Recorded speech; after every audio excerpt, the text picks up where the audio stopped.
고린도전서 13장 13절에 보면 믿음, 소망, 사랑 이 세 가지는 항상 있을 것인데 그 중에 제일은 사랑이라 이렇게 말합니다.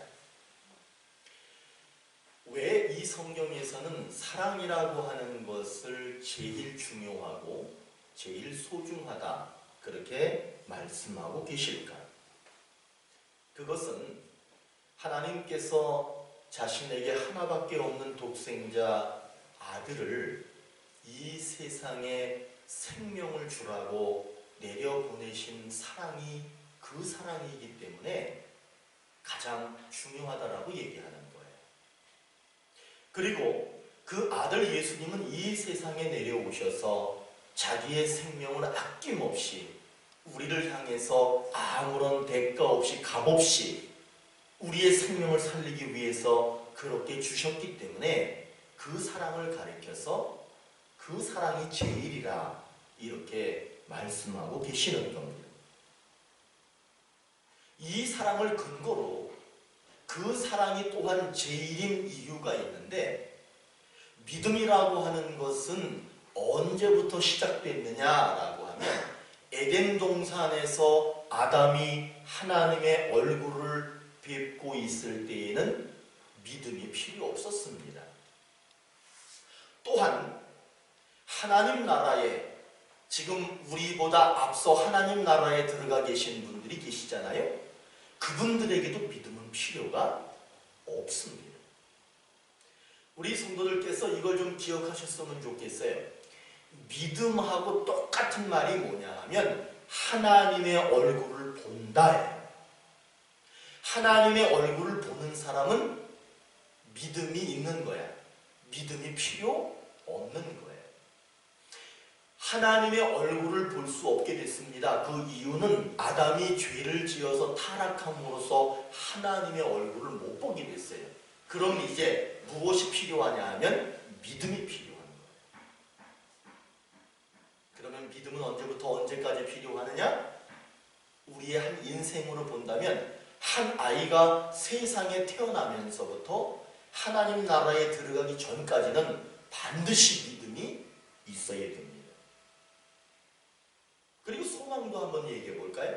소망이라고 하는 것은 무엇을 소망하는 거냐 하면 내가 하나님 나라에 들어갈 수 있다. 나는 하나님 나라의 백성이다 라고 하는 소망을 가지고 사는 거예요. 그러면 그 소망도 언제부터 언제까지 필요한 것이냐라고 하면 한 인생이 세상에 나서 한 인생이 세상을 마무리 지을 때까지는 그 소망이 필요한 거예요.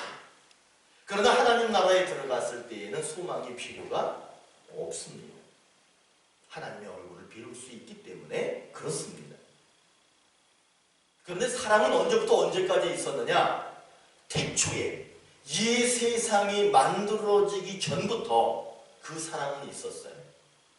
그리고 우리가 하나님 나라에 들어갔습니다. 들어갔다고 생각을 해보세요. 그러면 그때에도 무엇만 남아있느냐? 사랑만 남아있어. 하나님이 아침에 일어나고 저녁에 잠자리에 들고 낮에 생활을 하고 할 때 하나님이 그 하늘나라에서 뭐라고 말씀하시느냐 하면 나는 너희를 사랑한다 그렇게 말씀하세요. 그리고 우리들도 무엇이 필요하느냐? 우리도 하나님을 사랑합니다 라고 하는 사랑만 있는 거예요. 거기는 믿음도 소망도 필요 없어. 다 이루어졌기 때문에.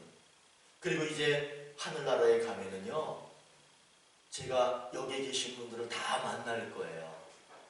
그러면 하나님을 사랑하고 하나님은 우리를 사랑하고 우리는 또 우리끼리 보면서 얼싸안고 사랑하는 거예요.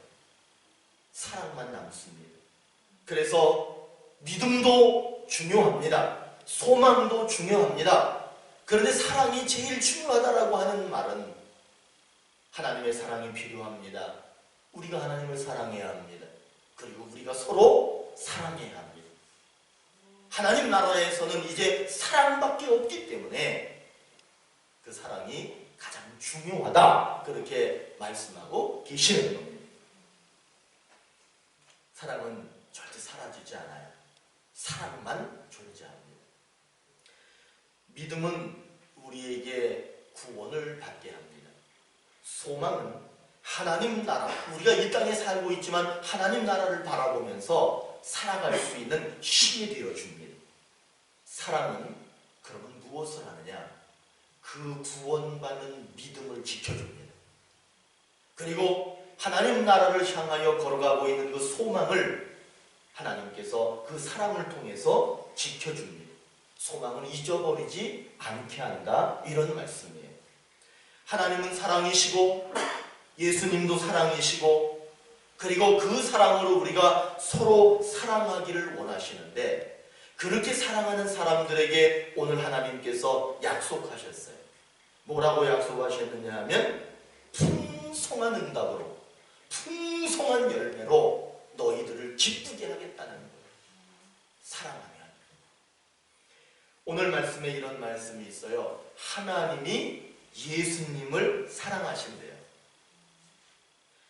예수님이 하나님의 사랑을 받는 이유가 뭘까?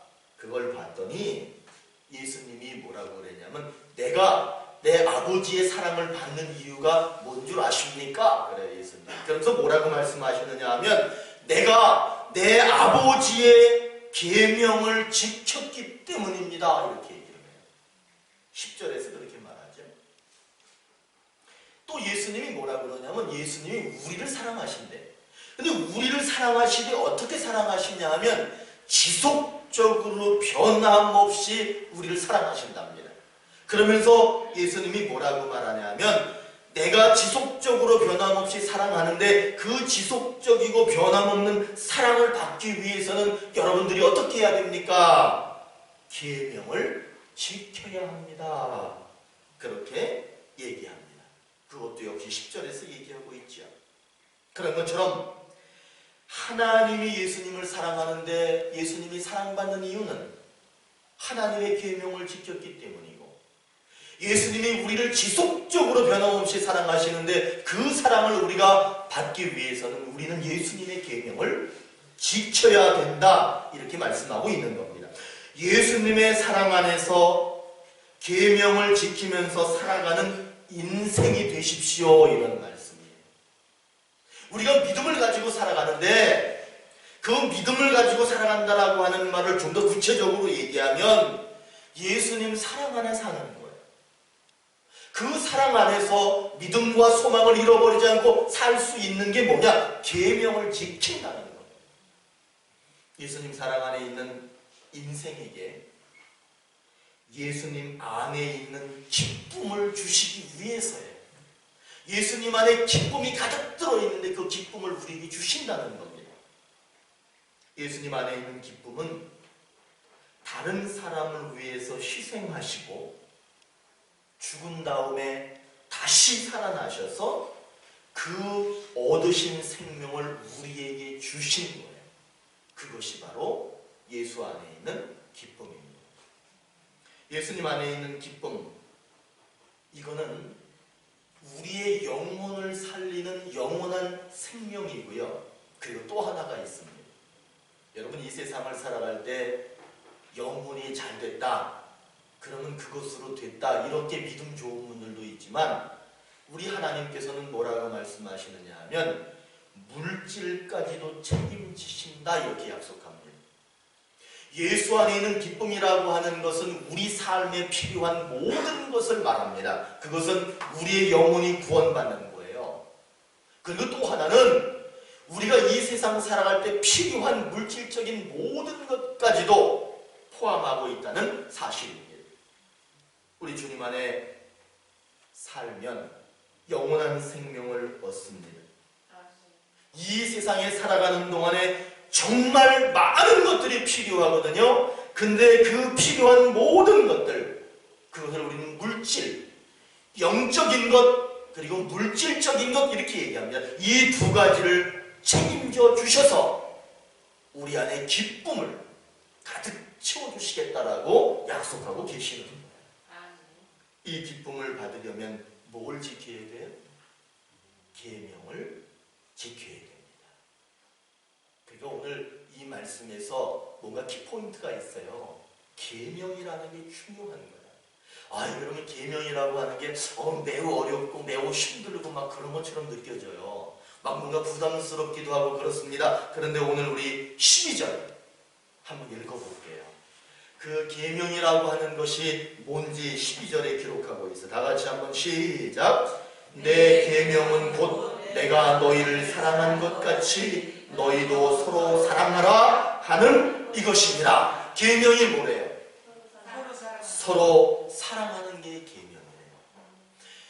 영적인 필요와 물질적인 필요, 우리 안에 기쁨이 가득가득한 삶이 되기 위해서는 계명을 지키랍니다. 그런데 그 계명은 뭐라고 했어요? 네. 내가 너희를 사랑한 것처럼 너희도 서로 사랑하라. 너희도 서로 사랑하라. 이게 계명이에요. 하나님이 예수님을 사랑했어요. 또 예수님이 우리를 사랑했어요. 우리는 이제 서로 사랑하는 거예요. 그게 계명이에요. 그러면 오늘 말씀을 통해서 우리에게 하나님이 분명히 약속합니다. 풍성한 응답으로, 다시 얘기하면 영적으로 풍성하고 물질적으로 풍성한 응답을 주어서 너희가 기쁨의 삶을 살게 될 것이다. 그런 약속을 하고 계십니다. 요한일서 4장 8절에 이런 말씀이 있어요. 사랑하지 아니하는 자는 하나님을 알지 못하나니 이는 하나님은 사랑이시니라. 이 말을 제가 쉽게 얘기해 볼게요. 사랑하지 않으면 하나님 모르는 사람이야. 사랑하는 사람은 하나님을 아는 사람이에요. 하나님을 아는 사람은 하나님의 계명을 지킵니다. 하나님을 모르면 계명을 지킬 수가 없습니다. 우리에게 필요한 것은 두 가지예요. 크게 보면 두 가지야. 영원한 생명이 필요합니다. 두 번째는 뭐가 필요해? 이 세상 살아갈 때 필요한 거 많잖아. 영혼은 하나야. 영혼 구원받는 거는 아무것도 아니야. 믿으면 되는 거예요. 예수 믿으면 영혼 구원 받아요. 영혼을 구원해 주십시오. 영혼을 구원해 주십시오. 그거는 이제 좀 그만해도 돼. 이제는 무엇을 구하셔야 되냐 하면 저 넓은 세상을 한번 보세요. 내 자식들을 한번 보세요. 우리 가정을 한번 보세요. 내 주변을 한번 보세요. 필요한 거 투성이에요. 그걸 구해야 돼. 그걸 받아야 돼. 여러분 그걸 받으셔야 돼. 예수 믿으시죠? 하나는 받으셨어. 그런데 이상하게 우리가 이 세상 살아가는데 받지 못한 게 많이 있어요. 이제 우리는 그걸 받아야 돼. 그렇다고 해가지고 믿음을 퇴색시키거나 믿음이 작아지면 큰일 나. 믿음은 그대로 지키시면서 이제 남아있는 한 가지 물질적인 세계에서 이 물질을 다 받으셔야 됩니다. 저는 여러분들이 그 모든 것들을 다 누리셨으면 좋겠어요. 그런데 그 두 가지를 다 받으려면 어떻게 해야 되느냐? 무엇을 지키라? 계명을 지킬 때 이 두 가지를 다 얻을 수 있다는 거예요. 계명은 뭐예요? 서로 사랑하라는 거예요. 오늘 어버이 주일을 맞이해서 엄마가 자식을 사랑하고 자식이 엄마를 사랑하고 부모가 자식들을 또 자식들이 부모를 그렇게 사랑할 수 있다면 여러분 계명을 지키는 거죠? 그러면 우리 안에 기쁨이 넘칩니다. 영적으로 잘 됩니다. 세상에 필요한 모든 것들을 하나님이 채워주시기 때문에 잘 됩니다. 오늘 하나님은 이 귀한 말씀을 통해서 우리에게 풍성한 응답으로 우리에게 기쁨을 주신대요. 그런데 오늘 말씀에서 이렇게 하면은 못 받는데, 이렇게 하면 풍성한 응답을 못 받는데, 그게 뭐냐 하면 종처럼 사는 거. 종처럼 살면 안 돼. 서로 사랑하는 사랑의 계명을 지키면 예수님하고 친구가 된대. 14절에 그렇게 말합니다. 친구가 됩니다. 예수님과 친구가 되면 필요한 것을 주시는데 우리에게 필요한 것이 없게 하신대. 필요한 거 다 주시지? 필요한 거 없게 하시지? 필요한 거 구할 때마다 다 주신대. 결국엔 우리에게는 부족함이 없는 삶이 된다는 거예요. 16절에서 그렇게 말합니다. 그러나 여러분, 이게 중요한 거야. 종은 사랑의 울타리 밖에 있고, 그렇기 때문에 영원한 생명도 필요한 것도 구할 때 받을 수 없다라고 15절에서 분명히 얘기합니다. 종이 되면 안 됩니다. 신앙생활하고요, 또 제가 목회를 하다 보면 이런 대화를 나누는 경우가 있습니다. 목사님, 저 직장에서 승진했어요. 아, 축하한다. 하나님이 기도를 들어주셨어요.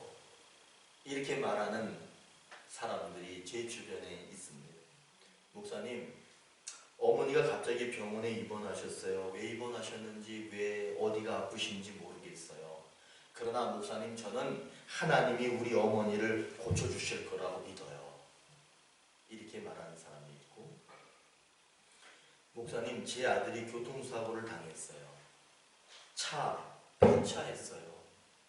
다치기는 다쳤지만 그래도 천만다행히 하나님이 지켜주셔서 살았어요. 이렇게 말하는 사람이 있어요. 어떤 청년들은 그래. 목사님, 취직이 잘 안 돼요. 직장 여기저기 이력서 넣고 알아보는데 잘 안 돼요. 그런데 저는 하나님이 분명히 더 좋은 직장을 예비해 두셨을 거라고 믿어요. 그렇죠, 목사님? 이런 사람들이 있어요. 목사님, 장사가 왜 이렇게 안 되죠? 참 어려운 시기예요. 그런데 분명한 건 하나님이 이 어려운 시기를 믿음으로 잘 이겨내게 하실 거라고 믿어요. 이렇게 말하는 사람이 있어요. 이렇게 질문하고 이렇게 말하는 사람은 예수님의 친구예요. 근데 이렇게 말하는 사람이 있어. 종의 질문, 종의 대화라는 사람이 있어. 뭐라고 그러냐면, 목사님, 저는 왜 하는 일마다 이렇게 안 되는 거지요? 제가 재수가 없어서 그러는 거지요. 목사님, 우리 교회 그 장로님 있잖아요. 그 장로님 댁 애들은 참 장로님 부부한테, 참 부모한테 참 잘하는데 왜 우리 집 새끼들은 이렇게 형편없는지 모르겠어요. 목사님, 저는 왜 이렇게 몸도 아프고 마음도 아프고 온통 그냥 신경 쓰이는 것만 있는지 모르겠어요. 하나님 저한테 관심 없는 거 맞죠? 하나님은 저에게 도움 주시지 않기로 작정한 거 맞죠? 이렇게 하는 사람이 있어요. 목사님, 저는 20년 넘도록 신앙생활 했거든요. 그런데 제가 교회 다니면서 한 번도 좋은 적이 없어요. 교회 다니는데 왜 이렇게 불편하고 나쁜 일들만 있는지 모르겠어요. 이렇게 말하고 이렇게 저한테 와서 말하는 분들을 보면 제가 가슴이 아픈 게 뭐냐면, 이분은 친구가 아니라 아직도 예수님이 말하는 그 종의 삶을 살고 있구나, 이런 생각을 할 때가 있습니다. 사랑의 계명 바깥에 있는 사람, 그 사람들은 종이에요. 여러분, 종은 절대 영적으로 구원받았다라고 장담 못합니다. 종은 기도할 때 하나님이 그 모든 거 다 들어주실 겁니다 라고 이렇게 확신 있게 그분에게 말할 수가 없어요. 결국에 이분들을 보면, 제가 신앙생활 하면서 보면 결국에는 교회 떠나더라고. 결국엔 교회 안 나오더라고. 여러분, 종이 되면 안 됩니다.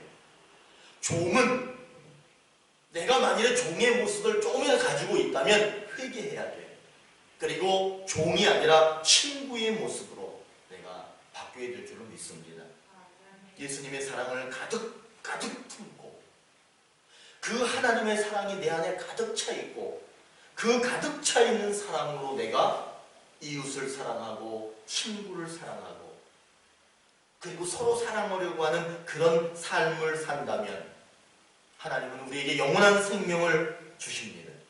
그리고 풍성한 응답을 통해서 우리의 삶의 기쁨을 넘치게 하신다라고 약속하고 계십니다. 풍성한 응답. 그래서 우리의 삶이 기쁨이 넘치는 삶이 되게 하기 위해서는 여러분 한번 따라해 보세요. 계명, 즉 다시 계명, 즉 사랑하자. 이거야. 계명이 뭐야? 사랑하는 거야. 그러니까 사랑하면 그게 답이 되는 거예요. 내가 너희를 사랑한 것 같이 너희도 서로 사랑하라. 그렇게 말씀하셨어요. 이 사랑은 뭐라고 말씀하시느냐 하면 이렇게 오늘 읽은 말씀에 있어 친구를 위해 목숨을 버린 큰 사랑이라는 말이 거기 나와요. 친구를 위해서 목숨을 버린 사랑이 누구로부터 나왔느냐 하면 예수님으로부터 나오는 거예요. 예수님이 친구를 위해서, 친구가 누구야? 종 말고 친구를 위해서 목숨을 버리셨어요. 그렇기 때문에 친구가 돼야 되는 거야. 근데 그 친구가 되려면 계명을 지켜야 되는 거야. 근데 그 계명이라고 하는 게 뭐예요? 사랑하는 거예요. 서로 사랑하는 거예요. 예수님은 자기의 친구를 위해서 목숨을 버리셨어요. 예수님이 보여주신 그 사랑이 우리에게 왔습니다. 그리고 이 온 인류에 그 사랑이 있습니다. 이제 우리는 그 사랑을 할 수 있습니다.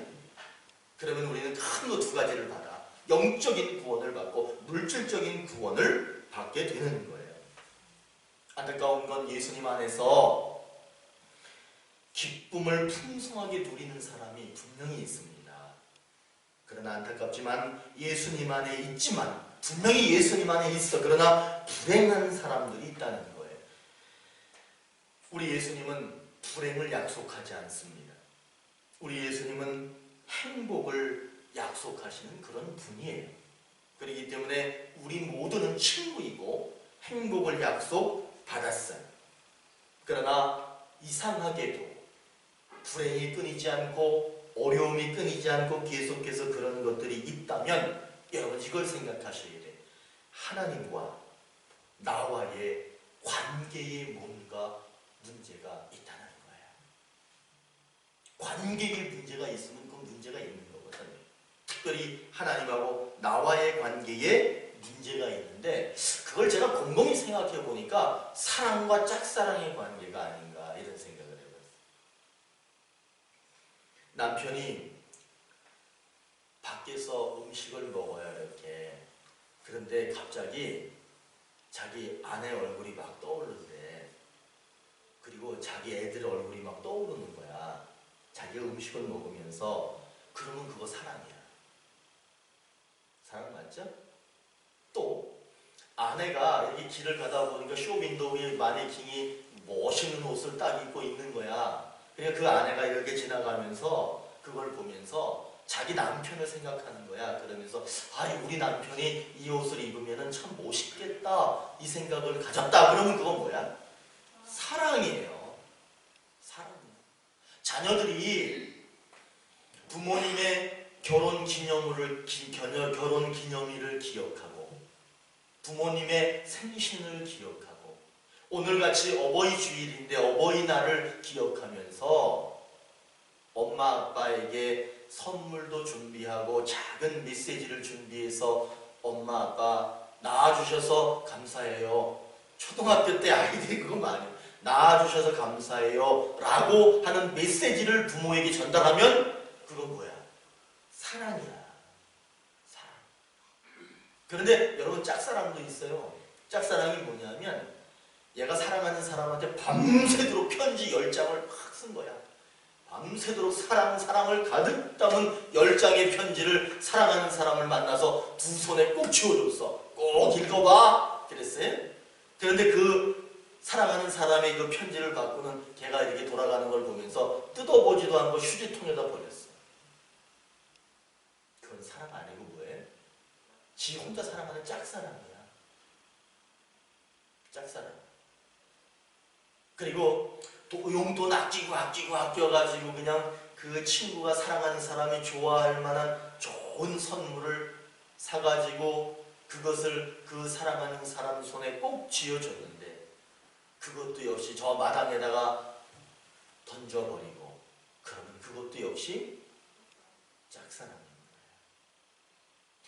거예요. 여러분, 하나님과 우리와의 관계에서는 그 사랑과 짝사랑의 관계, 그 관계가 어떤 거냐에 따라서 하나님으로부터 행복한 선물을 받기도 하고요.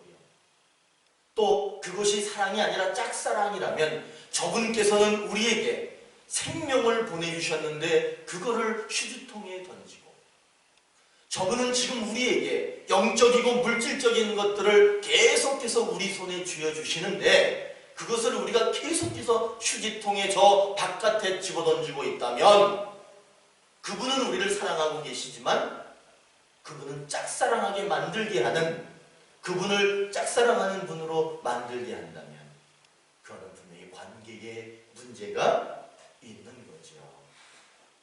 여러분, 하나님과 우리는 사랑하는 관계가 되어야 됩니다. 또 우리들 사이에서도 사랑하는 관계가 되어야 됩니다. 그리고 저는 특별히 여러분들 가정으로 돌아가셨을 때 그 가정에 사랑이 있어야 됩니다. 여러분, 이렇게 되는 거야. 여보 사랑해. 그러니까 그 배우자가 나도 당신 사랑해. 그렇게 얘기하는 그 부부가 있잖아요. 그러면 그것이 그 자식들에게 가. 그 자식들에게 가면은 그 자식들한테 부모가 뭐라 그러냐면, 아들아 딸아 너 이거 내 딸 내 새끼들 내가 사랑한다. 그러면 그 아이들이 그걸 보고 자라가지고 뭐라 그러냐면, 저도 엄마 아빠 사랑해요. 그렇게 얘기를 해요. 그리고 나서 그 다음 세에 또 가면은 뭐라 그러냐면, 이제 할머니 할아버지가 아이고 내 이쁜 새끼들 내 손주 새끼들 너무너무 사랑한다. 그렇게 하면 그 애기들이 그냥 간신히 말하면서 뭐라 그러면, 할머니 할아버지 나도 사랑해요 이래요. 내리사랑이야. 내리사랑이라고 하는 거는 첫째 사랑하다 둘째 사랑하고, 그것도 내리사랑이지만 부모가 제대로 된 사랑을 보여주면 자식들이 사랑을 해요. 또 자식들이 사랑하면 손주 손녀들이 사랑을 해요. 그 사랑의 관계, 짝사랑의 관계가 아니라 사랑의 관계를 이룰 수 있어야 됩니다. 그것은 하나님으로부터 예수님으로부터 우리에게, 우리로부터 서로 사랑하는 것이 이루어져야 되고, 그것이 우리 믿는 사람들의 각 가정 안에서 부모로부터 자식에게, 자식으로부터 손자 손녀에게 그렇게 이루어지는 사랑이 진정한 사랑이 되는 것이죠. 그렇게 될 때 짝사랑이 아니라 진짜 사랑이 이루어질 때, 온전한 사랑이 이루어질 때 그 사랑은 전염됩니다. 전염되어서 그 가정은, 그 가문은 사랑하는 가문이 됩니다. 예수님이 우리에게 구원의 편지를 보내시고 생명의 선물을 보내주셨습니다. 우리도 그 사랑을 받아서 옆 사람을 사랑해야 돼. 옆 사람을. 가장 가까이에 있는 사람부터 사랑하셔야 돼요. 그 사랑이 교회 안에서 이루어지기를 소망합니다. 그리고 여러분들의 가정 안에서도 이루어지기를 소망합니다. 그래서 우리가 서로 사랑하는 모습을 가지고 있으면 오늘 주님이 말씀합니다. 원하는 것을 풍성하게 응답해서 너희의 기쁨이 넘칠 것이다. 인생의 기쁨이 없다면 살기 힘들어요. 예수님은 원하는 모든 것을 풍성하게 가지고 계십니다. 그것을 우리에게 약속하셨어요. 자, 그 풍성한 약속 응답이 이루어지려면 무엇으로부터 시작되느냐 하면 겸손한 마음에서 시작됩니다. 그리고 겸손한 말에서 시작됩니다. 그리고 겸손한 모습에서 시작됩니다. 내가 먼저 겸손한 마음을 갖고 겸손하게 말하고 겸손한 모습을 가져야 돼. 그것이 무슨 겸손이냐 하면 따라해 보세요. 십자가 겸손. 이 겸손으로 사랑하셔서 여러분의 삶에 응답이 있는 기쁨이 넘치는 그런 삶이, 인생이 되시기를 축복합니다. 기도하시겠습니다.